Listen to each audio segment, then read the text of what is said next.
मैं आरती तेरी गाऊं ओ केशव कुंज बिहारी। मैं आरती तेरी गाऊं ओ केशव कुंज बिहारी। मैं नित नित शीश नवाऊं ओ मोहन कृष्ण मुरारी। मैं नित नित शीश नवाऊं ओ मोहन कृष्ण मुरारी।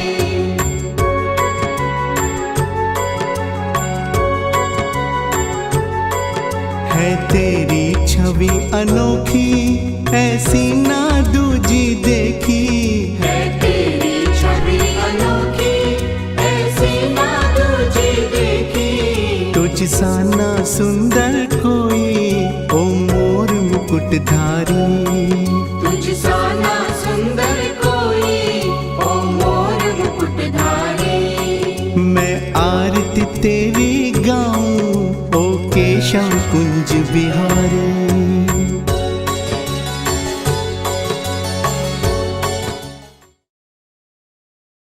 श्री गणेशाय नमः। श्री राधा वल्लभाय नमः। आपदामपहर्तारं दातारं सर्वसम्पदां लोकाभिरामं श्रीरामं भूयो भूयो नमाम्यहम्। रामाय रामभद्राय रामचन्द्राय मानसे रघुनाथाय नाथाय सीताय पतये नमः। नीलाम्बुजगश्यामलकोमलाङ्गं सीतासमारोपितवामभागम् पाणो महासायकचारुचापं नमामि रामं रघुवंशनाथं। राघवं रामचन्द्रं च रावणारी रमापतिं राजीवलोचनं रामं तं वन्दे रघुनन्दनं।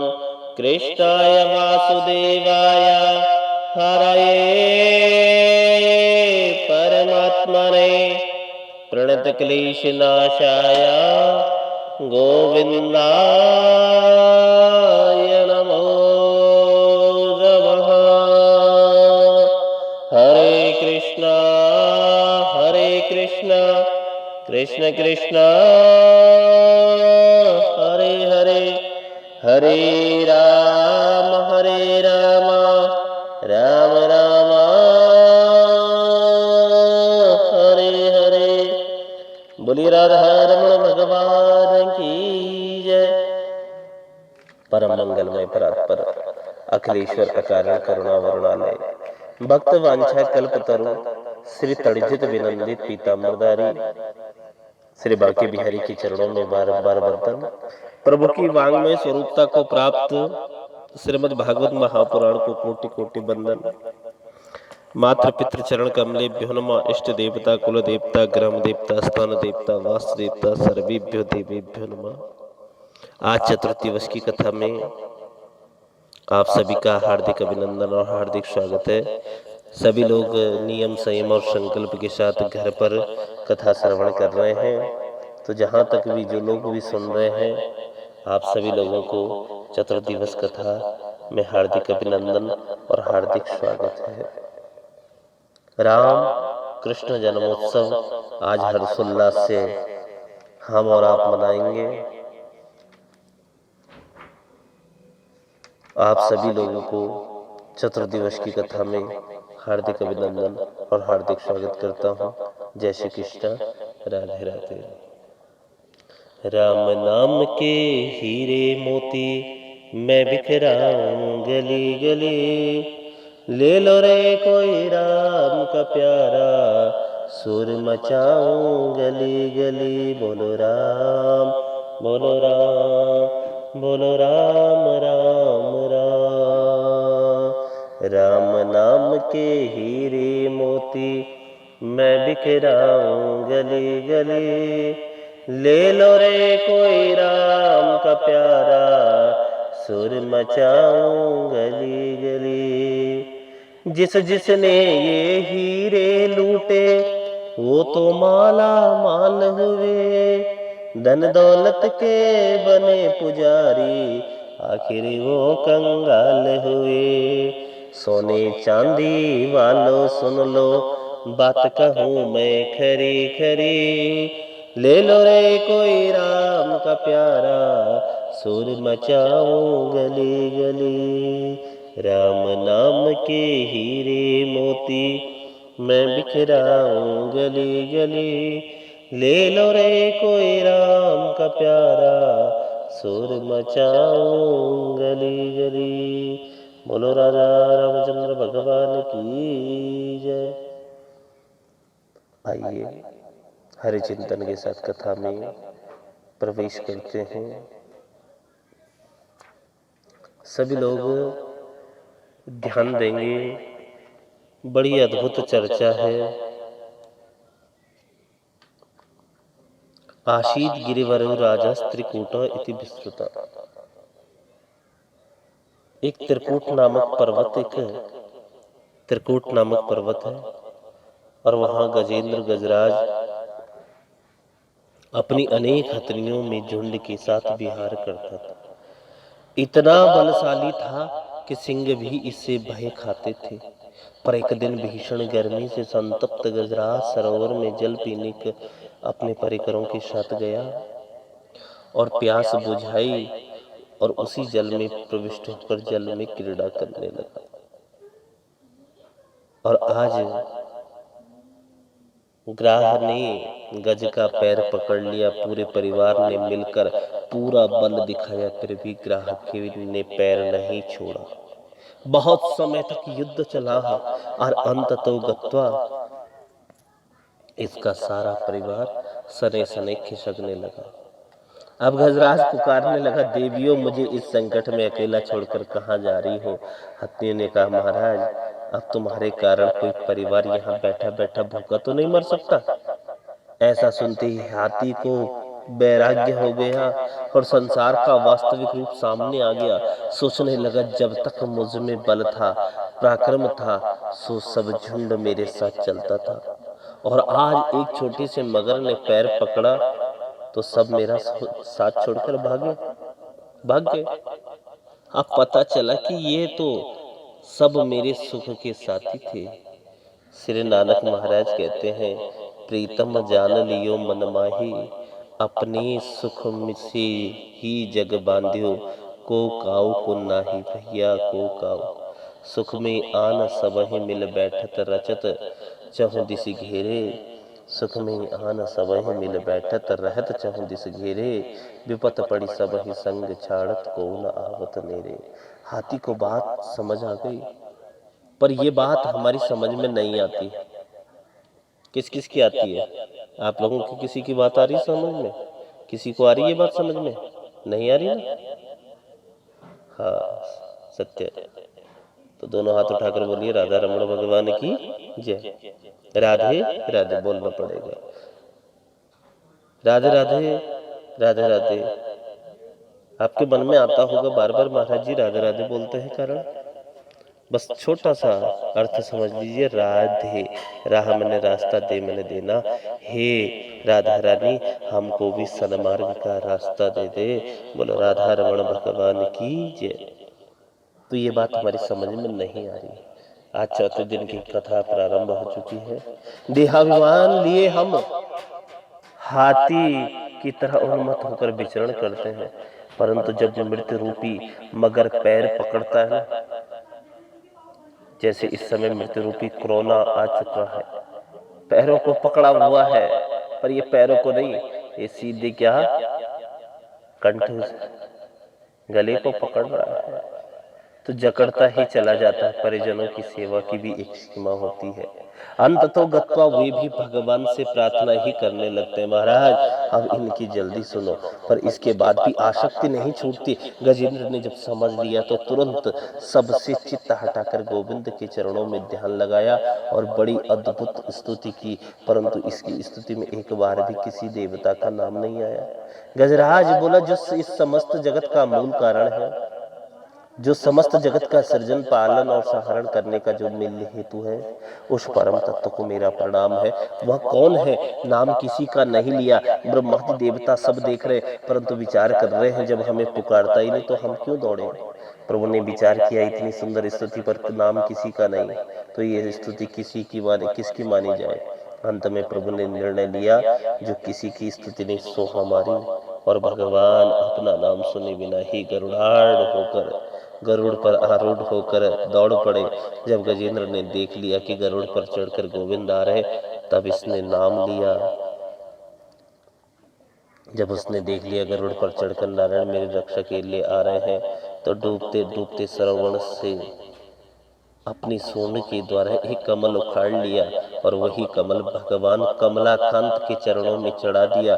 भगवान ने देखा ये तो बिल्कुल डूबा जा रहा है, जौ भर सूंड रही जल बाहर, तब हरि नाम उचारा है। तो तुरंत भगवान ने उसकी सूंड को पकड़ा और बाहर खींच लिया।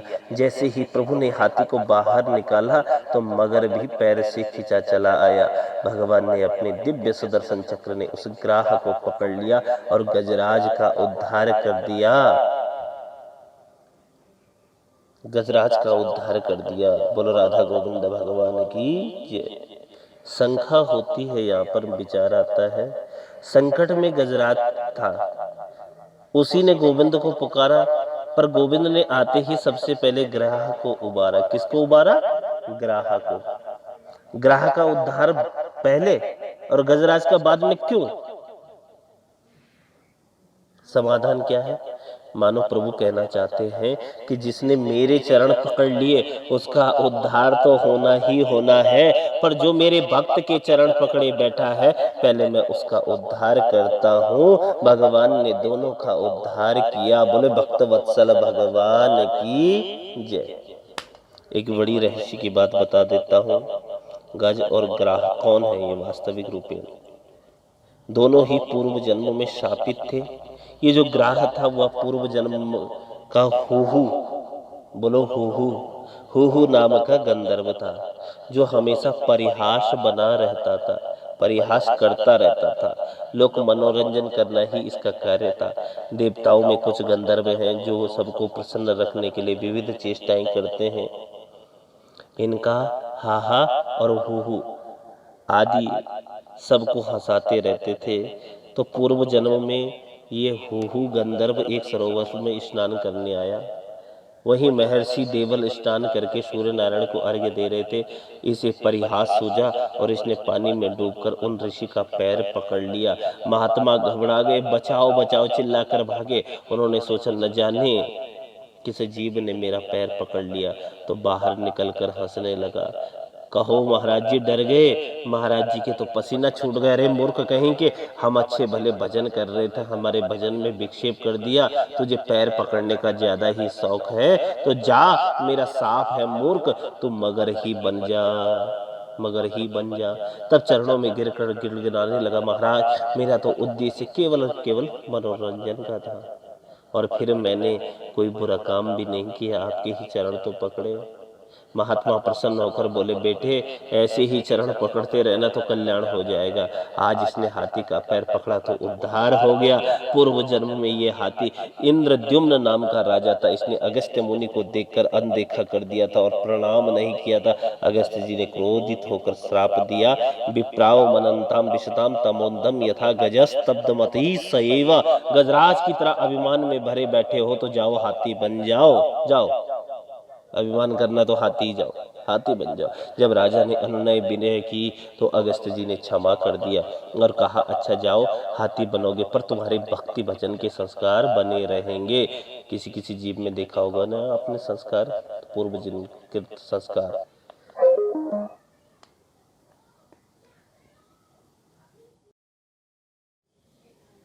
उद्धार। पूर्व जन्म में ये हाथी इंद्रद्युम्न नाम का राजा था और अगस्त्य मुनि को अनदेखा कर प्रणाम नहीं किया। गजराज की तरह अभिमान में भरे बैठे हो तो जाओ गजराज बन जाओ। जब राजा ने अनुनय विनय की तो अगस्त जी ने क्षमा कर दिया और भक्ति के संस्कार, पूर्व जन्म के संस्कार सदा बना रहेंगे। जो कुंजर देह से भगवान की स्तुति करके इस गजराज का उद्धार हुआ, इस प्रकार भगवान मनवंतरों में विविध रूप से अवतार लेते हैं, विविध रूप से अवतार लेते हैं। और कितने आपके 14 मनवंतर, स्वयंभु, स्वारोचिष, औत्तम, तामस, रैवत, चाक्षुष, वैवस्वत, सावरणी, दक्ष सावरणी, ब्रह्म सावरणी, धर्म सावरणी, रुद्र सावरणी, 13वां देव सावरणी और 14वां इंद्र सावरणी। एक मनवंतर लगभग 72 चतुर्युगी के लगभग होता है। प्रत्येक मनवंतरों में भगवान के अवतार हुआ करते हैं। और चाक्षुष मनवंतर में ही प्रभु ने गज का और ग्राह का उद्धार किया, और उसके लिए प्रभु का जो अवतार वो हरि अवतार। बोले हरि नारायण भगवान की जय। हे गोविंद, हे गोपाल, हे बंसी वाले, तेरी सदा ही जय हो। एक बार दुर्वासा मुनि द्वारा आशीर्वाद में प्रदत्त माला, और इंद्र ने उस माला की क्या अवज्ञा कर दी। इस अवज्ञा से क्रुद्ध हुए दुर्वासा मुनि ने इंद्र को शाप दे दिया, जादू श्रीहीन हो जा। शुक्राचार्य को पता चला कि इंद्र श्रीहीन हो गए, सो दैत्यों से कहा कि स्वर्ग पर आक्रमण करो। दैत्यों ने मिलकर आक्रमण किया और सारा स्वर्ग देवताओं से छीन लिया। देवता बेचारे गिड़गिड़ाते गोविंद की शरण में गए। भगवान बोले, भाई तुम्हारा श्री वैभव समुद्र में समा गया, समुद्र मंथन करो तभी तुम्हें बल पराक्रम प्राप्त होगा। देवताओं ने पूछा, महाराज हम समुद्र मंथन कैसे करें? भगवान बोले, तुम अकेले नहीं कर सकोगे, अतः दैत्यों से सहयोग लो। अहि मूषक वत, जैसे परिस्थिति विपरीत आई तो सर्प ने भी चूहे से मित्रता करके अपना काम चलाया। उसी प्रकार कूटनीति कहती है, आरयो अपि ही संदेहा सति कार्यार्थ गौरवी। सर्प के सामने चूहा कुछ भी नहीं है, पर जहाँ काम आवे तो विवेक पूर्वक अपना कार्य सिद्ध करने के लिए शत्रु को भी राम राम कहकर कार्य बना लेना चाहिए, इसी में समझदारी है। देवताओं को बात समझ में आ गई और देवताओं ने दैत्यों के सामने समुद्र मंथन का प्रस्ताव रखकर कहा, भाई जो अमृत निकलेगा वह हम सब भाई मिलकर पी लेंगे। अमृत पीकर अमृत तो प्रदान हो जाएगा, तो फिर चाहे जितना झगड़ा होए पर मरने वाला कोई नहीं। दैत्य ने कहा, वाह ये बात पसंद आई, भाई चलो चलते हैं। आप लोग भी पियोगे अमृत? चलिए फिर क्या करना है, बैठे बैठे श्रवण करनी है कथा। नींद तो नहीं आ रही? एक बार प्रेम से राधा रमण भगवान की जय। देवता और असुर मिलकर गए समुद्र मंथन ही तो सबसे पहले मंदराचल पर्वत को उठाया, पर्वत उठाकर चल दिए, पर श्री गणेश जी का पूजन तक नहीं किया। तो विघ्नेश्वर गणेश जी महाराज नाराज हो गए। बोलो गणपति महाराज की जय। एक कदम ही चल पाए थे कि हाथ से छूटकर धड़ाम से पहाड़ गिर गया। सब देवता और दैत्यों के हाथ पैर टूट गए, तो हाथ जोड़कर दूर हो गए, भैया दैत्य हमें अमृत नहीं पीना। देवताओं ने प्रभु का ध्यान किया तो भगवान नारायण प्रकट होले और बोले, घबराओ मत, इस पर्वत को मैं लिए चलता हूँ। गिरिम चारोप्य गरुड़े हस्ते नेकेन लीलया। प्रभु ने एक हाथ से ही पर्वत को उठाकर गरुड़ पर रखकर समुद्र तट पर पहुंचा दिया। अब भगवान ने सबसे पहले कहा कि अब आओ रस्सी का प्रबंध करो। तो सब मिलकर बासुकी नाग के पास गए। किसके पास? जोर से बोलिए, बासुकी नाग। समुद्र मंथन कार्य में रस्सी बनने ही तो प्रार्थना की। वासुकी नाग ने कहा, भाई अमृत में हमारा हिस्सा होवे तो हम सहयोग कर सकते हैं। सबने एक स्वर में स्वीकार किया। वासुकी नाग को लेकर मंदराचल पर्वत, और सोचा जिसने मुंह पकड़ लिया उसकी विडंबना हो जाएगी। सो भगवान जानबूझकर बोले, भाई देवताओं आप उच्च कुल के आप उच्च कुल में जन्म लिए, क्षत्रिय ब्रह्मनिष्ठ हो, इसलिए आप लोगों को आगे लगना चाहिए। और दैत्यों से कहा, जाओ जाकर पूंछ की तरफ लग जाओ। दैत्यों ने कहा, आपने क्या हमें गिरे गिरे खानदान का समझ रखा है महाराज? मंथन होवे या न होवे, पर लगेंगे आगे ही। न गृहणीमो वयम पुच्छ महेंद्र मंगलम। भगवान बोले, नाराज मत हो भाई, तुम बड़े बाप के बेटे हो, आगे तुम ही लगोगे। देवताओं ने कहा, अच्छा भैया जाओ, तुम पीछे लग जाओ। प्रभु तो चाहते यही थे। देवताओं ने पूंछ और दैत्यों ने मुख पकड़ लिया। बोलो बंसी वाले की जय। जो पर्वत लाकर समुद्र में रखा ही कि वह डूबता चला गया, उस विघ्न को दूर करने के लिए विशाल कछुए का रूप बनाकर भगवान ने मंदराचल पर्वत को पीठ पर उठा लिया। मंदराचल पर्वत का बाहर उठाया।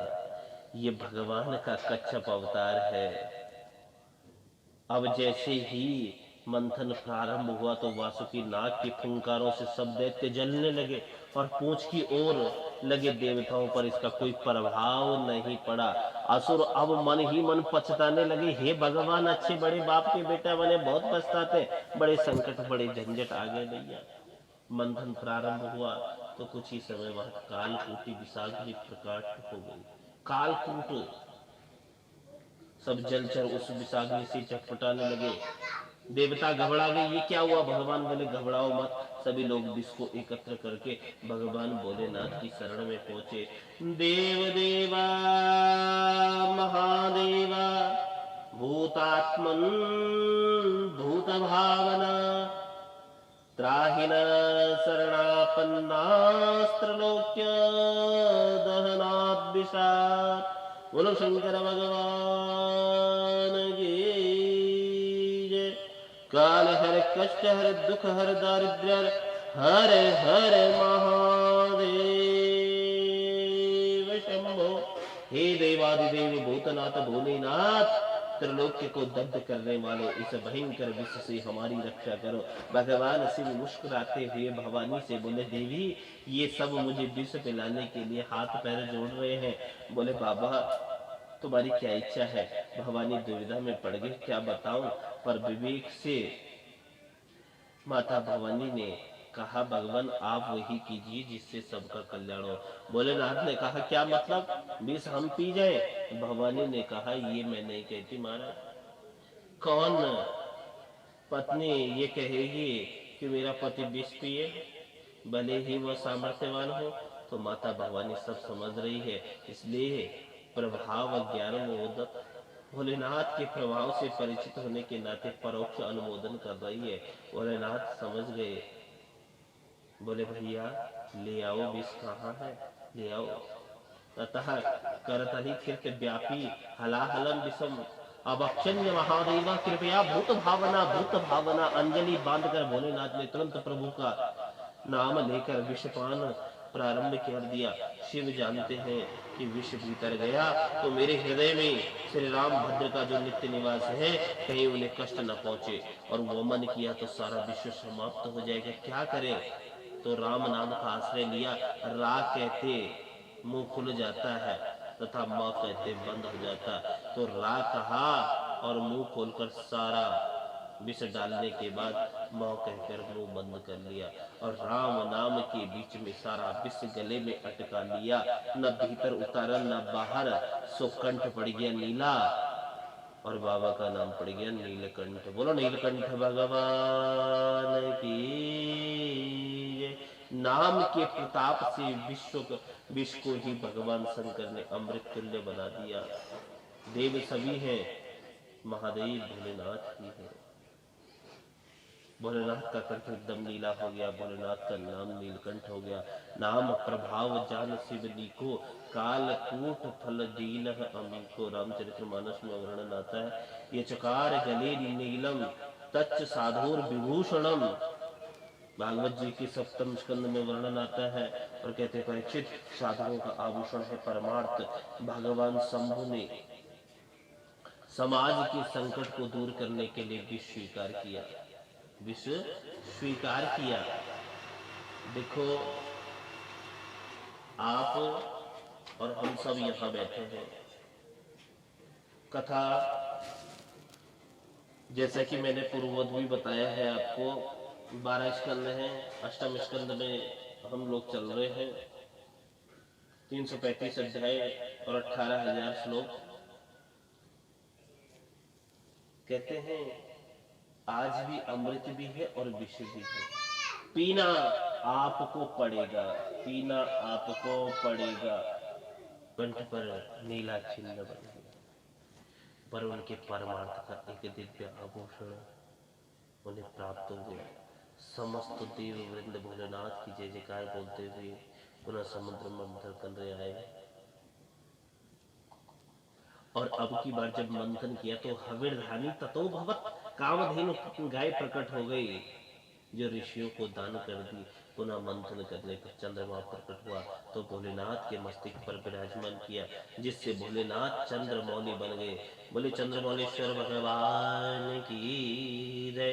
पुनः मंथन हुआ तो उच्चे सर्वा घोड़ा निकला जो बलि ने ले लिया। फिर ऐरावत हाथी निकला जो इंद्र ने ले लिया। पुनः मंथन हुआ तो कौस्तुभ मणि निकली जो नारायण के कंठ में स्थापित हुई। रंभादिक अप्सराएं निकली जिन्हें स्वर्गलोक को भेज दिया गया। पारिजात वृक्ष निकला तो उसे स्वर्ग में स्थापित किया। और अब की बार मंथन करते हैं। जैसे ही नीले आकाश में अचानक बिजली चमक पड़ती है, ऐसे ही सागर की जलराशि के मध्य भगवती श्री लक्ष्मी जी का प्रादुर्भाव हो गया। बोलो लक्ष्मी नारायण भगवान की जय। ततश्चाविर्भूत साक्षात् श्रीरमा भगवत तत्परा रंजयन्ती दिशकान्त्या विद्युत सौदामणि यथा।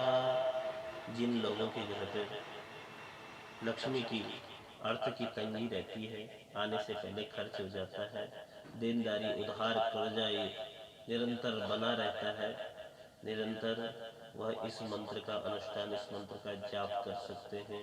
अपने घर परिवार में नित्य एक माला का जाप तो करें सुबह शाम, और नहीं तो अपने घर पे पंडित जी के द्वारा इसका अनुष्ठान करवाएं। भगवती लक्ष्मी जी का जिस समय प्रादुर्भाव हुआ उसी समय का मंत्र आप सबके समक्ष दे रहा हूँ। अभिष्ट फलदायी है ये, आप स्वयं भी कर सकते हैं, आप स्वयं भी कर सकते हैं। क्या कहना है? ततश्चाविर्भूता साक्षात् श्रीरमा भगवत तत्परा रंजयन्ती दिशा कांत्या विद्युत सौदामणि। माता लक्ष्मी के दिव्य सौंदर्य माधुर्य को देखकर देवता दैत्य दोनों विमुग्ध हो गए। भगवान बोले एक काम करो, सब पंक्तिबद्ध होकर बैठ जाओ और वरमाला इनके हाथ में है, जिसे चाहेंगे पहना देंगे।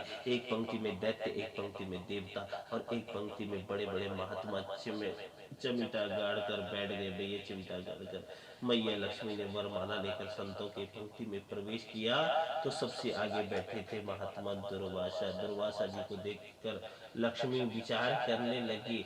माँ लक्ष्मी क्या विचार करने लगी? नूनम तपो यस्य न मन्युर्निर्जया। निश्चित रूप से ये तपस्वी है, पर क्रोध पर इन्होंने विजय प्राप्त नहीं की। इनकी नाक पर ही गुस्सा रखा रहता है, इसलिए प्रणाम करके आगे बढ़ गई। इस प्रकार एक एक करके सबका कोई न कोई दोष दिखाई देती हुई लक्ष्मी जी आगे बढ़ी और भगवान शंभु का दर्शन किया तो विचार करने लगी। तपस्वी तेजस्वी भी है और भोले भाले भी है, पर इनका भेष अमंगल है। यत्रो भयम कुत्र च सोप्य मंगल। इसलिए प्रणाम करके आगे बढ़ गई और भगवान नारायण सबसे अलग थलग बैठे हैं तो नारायण प्रभु को देखते ही लक्ष्मी जी मुग्ध हो गई। सोचने लगी स्वभाव से भी मंगल और स्वरूप से भी मंगलम। मंगलम भगवान विष्णु मंगलम गरुड़ध्वज और मंगलम पुंडरीकाक्षाय मंगलाय स्तनोहरे। श्रवण नारायण के गले में वरमाला डाल दी और एक बार सब लोग बोले बोलो लक्ष्मी नारायण भगवान की जय। आप सबको बहुत बहुत मंगलमयी शुभकामनाएं लक्ष्मी पर्णोत्सव की। लाभकारी सब कुछ मंगल रूप है, बस थोड़ी सी कसर यहाँ भी। सुमंगलम कश्चन कांक्षते हिमाम। सुमंगलम तो है, पर जिस और सब टुकुर टुकुर देख रहे हैं उनके सामने घंटे भर से खड़ी है। लक्ष्मी जी का स्वभाव है जो हाथ धोकर उनके पीछे पड़ जाता है उसे खूब नचाती है, पर जो लक्ष्मी की उपेक्षा करके बैठ जाता है, लक्ष्मी जी उसके पीछे पड़ जाती है। और लक्ष्मी जी ने नारायण प्रभु को ही चुना, वह तो साक्षात उनकी वामा है। सुखदेव जी कहते हैं परीक्षित, अब समुद्र मंथन जब आगे हुआ तो वारुणी प्रकट हुई, जो दानवों ने ग्रहण की। अब पुनः मंथन होते ही साक्षात भगवान धन्वंतरी अमृत का कलश लेकर प्रकट हो गए। और अमृत का कलश देखते ही दैत्य ने इशारा किया, देर करने की आवश्यकता नहीं। और मार झपट्टा अमृत का कलश छीनकर 9 2 11 हो गए। बलभद्र विशाल भगवान की जय। देवता बेचारे ले गए और करते रह गए। भगवान मुस्कुरा कर बोले, माँ खिद्यत में मितो अर्था व साधिशी सोमाया। आप लोग खेद न कीजिए, अमृत निकला और यह अमृत समस्त रोगों को दूर करने वाला बने। आप सबको यह अमृत प्राप्त हो।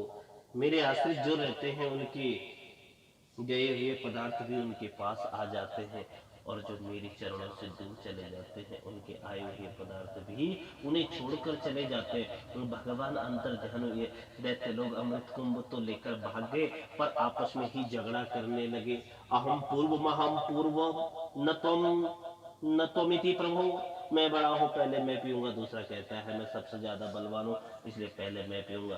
तू मैं तू मैं होने लगी। और आप सब जानते ना कि तू मैं होती तो क्या होता है। हुँ? भगवान को अवसर मिला और इसका लाभ उठाते हुए भगवान तुरंत एक परम सुंदरी मोहिनी के रूप में प्रकट होकर कमल का पुष्प घुमाते हुए सबके चित्त को चुराते हुए पहुंच गए। भगवान ने उस दिव्य स्वरूप का दर्शन करते ही सब दैत्य गण विमुग्ध हो गए। अहो रूप महो धामा अहो अस्या नवामय। सब सौंदर्य की महिमा गाते हुए दैत्यगण मोहिनी भगवान के सामने आकर बोले, कातम कंज पला साक्षी कुतो वाक्यम चिकीर्षसी। हे कमल नयनी, आप कौन है, कहाँ से आई हो, कहाँ जा रही हो, अकेले अकेले घूम रही हो, क्या तुम्हारा विवाह नहीं हुआ। मोहिनी भगवान मुस्कुराकर बोले, तुम हमारी जन्म पत्र लेने वाले कौन हो। दैत्य ने कहा, हम भी ऐसे वैसे नहीं है, वयम कश्यपादायादा भ्रात्रा कृत पौरुषा। हम सब कश्यप ऋषि के पुत्र तथा सभी लोग भाई है, और हम भाइयों ने समुद्र मंथन किया जिससे अमृत को प्राप्त कर लिया। मोहिनी भगवान ने पूछा, अच्छा तो फिर अब इसका क्या कर रहे हो। दैत्य बोले, देवी जी इसके बंटवारे को लेकर हम आपस में झगड़ रहे हैं, निर्णय नहीं कर पा रहे कैसे वितरण किया जाए। भगवान की कृपा से आप ठीक अवसर पर आई हो, बंटवारा आपके हाथों से हो जाएगा तो हमारा झगड़ा ही मिट जाएगा। क्या ये अमृत आप अपने हाथों से पिलाओगे। भगवान ने पहला थोड़ा सा त्याग दिखाया। मोहिनी भगवान बोले, राम राम राम राम, कश्यप बाबा का तो मैंने बहुत नाम सुना है, और ऐसे ही महात्मा कश्यप के तुम जैसे मूर्ख बेटा। दैत्य ने कहा, ए देवी हम तुम्हें मूर्ख कहाँ से नजर आते हैं। मोहिनी भगवान बोले, ये मूर्खता नहीं है तो क्या है। मेरे बारे में कुछ ज्ञान नहीं, कुछ पता जान नहीं, पहचान नहीं, और एक अपरिचित स्त्री पर इतना भरोसा कि अमृत जैसी बहुमूल्य वस्तु बंटवारे के लिए मुझे सौंप रहे हो। ये कोई बुद्धिमानी की बात है। कथम कश्यपरायादा पुश्चलयम मयि संगता विश्वासम पंडितो जातु कामनीषु नयाति ही। कोई भी विद्वान पुरुष अपरिचित स्त्री पर कभी विश्वास नहीं करता जैसा तुम लोग कर रहे हो। अब तो दैत्यों में देवी जी के प्रति और ज्यादा श्रद्धा उत्पन्न हो गई। एक बोला, मुझे तो लगता है ये बहुत पढ़ी लिखी है, बहुत ज्यादा। दूसरा बोला, मुझे तो लगता है ये बहुत ऊंचे खानदान की है। इतनी बढ़िया ज्ञान की बात इसने की। ये ठीक कह रही है, हमें विश्वास नहीं करना चाहिए, परंतु इसके वचनों से ऐसा सिद्ध हो रहा है कि ये कुलीन स्त्री या तो विश्वास करने योग्य है। तब विचार करके सभी दैत्य बोले, देवी जी कुछ भी हो, अब तो यह अमृत आपके हाथ से ही पिएंगे। भगवान ने बोले,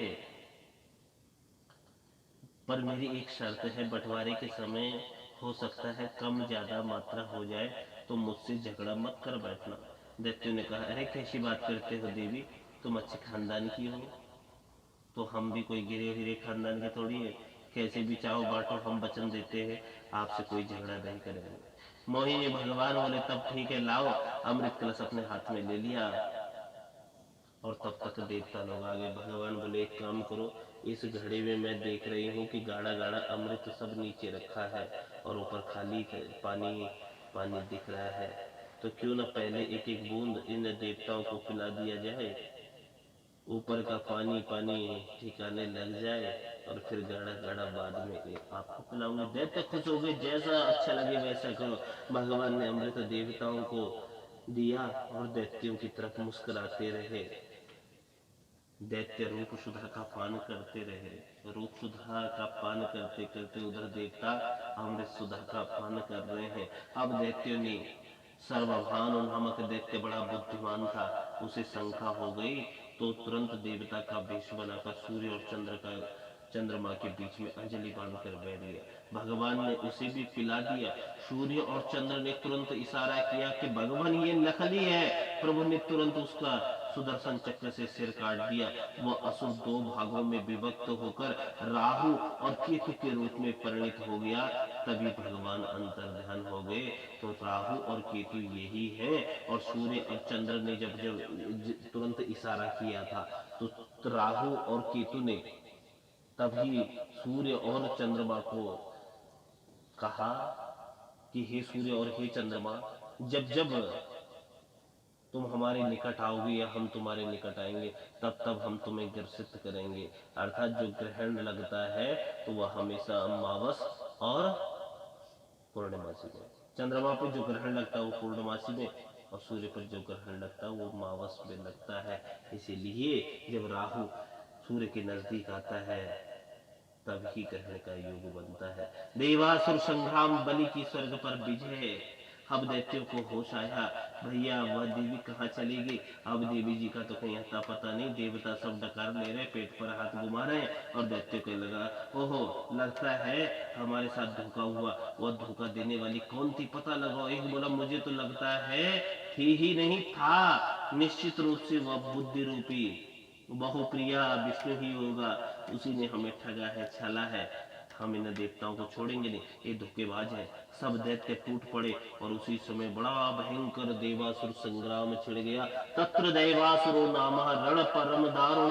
श्री सुखदेव जी कहते परीक्षित देवता अमृत पान कर चुके अतः बलशाली थे, इसलिए सारे दैत्यों को चुन चुन कर समाप्त कर दिया।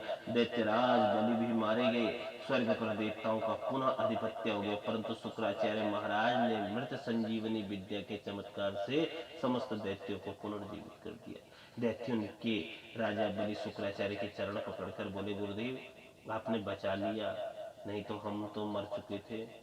अब कुछ ऐसी कृपा दृष्टि करो कि इन देवताओं को इसका फल दिया जाए। शुक्राचार्य जी बोले देखो, उनके पक्ष में नारायण है और तुम्हारे पक्ष में गुरु है, चिंता मत करना। यदि मेरी बात ठीक ठीक मानते रहे तो अब भी मैं तुम्हें स्वर्ग का सिंहासन पर बिठा सकता हूँ। मेरे पास सब देवताओं की काट है, इस पर नारायण की कोई काट नहीं। और सिंहासन का एक ही समाधान है, नारायण ब्राह्मण्य है, ब्राह्मणों का अनन्य भक्त है।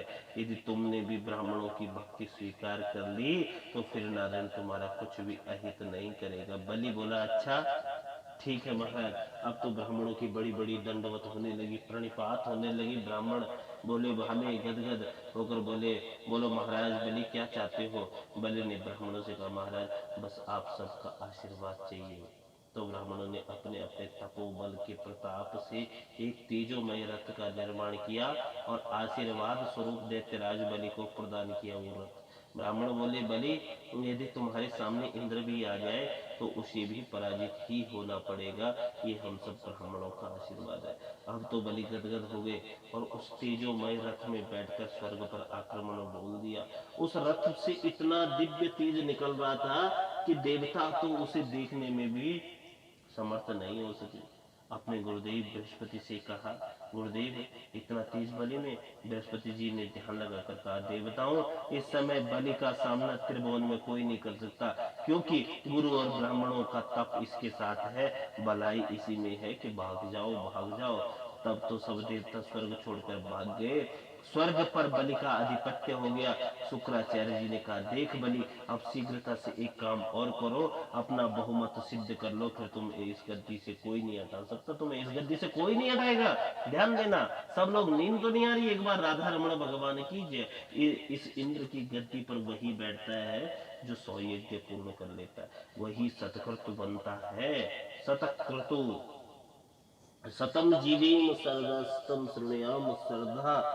तुम पूर्ण कर लो।